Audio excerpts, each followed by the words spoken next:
भाजपच्या पदाधिकाऱ्यांनी खंडणीसाठी राडा केल्याचा धक्कादायक प्रकार खारघरमध्ये समोर आलाय। या प्रकरणी खारघर पोलिसांनी भाजपच्या पनवेल तालुका उपाध्यक्षा अमिता गुप्ता यांना अटक केली आहे।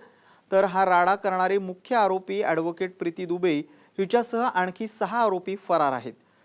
थोड्याच वेळापूर्वी अमिता गुप्ताला जामीन मंजूर करण्यात आलाय। खारघरमध्ये राहणाऱ्या दीपक चावला या व्यावसायिकानं काही महिन्यांपूर्वी घर खरेदी केलं होतं। यासाठी चावला यानं घरमालकाला 25 लाख रुपये दिले होते। याचे सर्व पुरावे चावला यांच्याकडे आहेत। मात्र या व्यवहाराची माहिती भाजपच्या या पदाधिकाऱ्यांना समजताच ते काही गुंडांना घेऊन चावला यांच्या घरी गेले।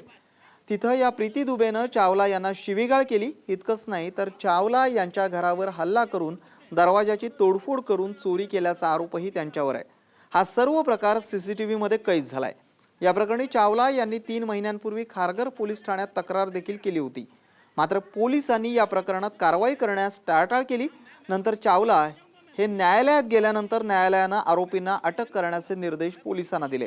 त्यानंतर पोलिसांनी अमिता गुप्ताला अटक केली आहे। मात्र या प्रकरणातली मुख्य आरोपी आणि भाजपच्या खारघर उपाध्यक्ष ॲडव्होकेट प्रीती दुबे हिच्यासह 6 आरोपी अद्यापही फरार आहेत। चावला यांनी ते जे घर आहे ते घर नोटराईज करून काही पैसे देऊन खरेदी करण्याचा व्यवहार ठरलेला होता। व्यवहार तो पूर्ण झालेला नव्हता आणि हे ज्या महिला आणि इतर त्याच्यासोबतचे कार्यकर्ते होते ते त्या ठिकाणी जाऊन दरवाजाची मोडतोड केली आणि घरामधलं काही सामान चोरून नेलं अशी तक्रार होती।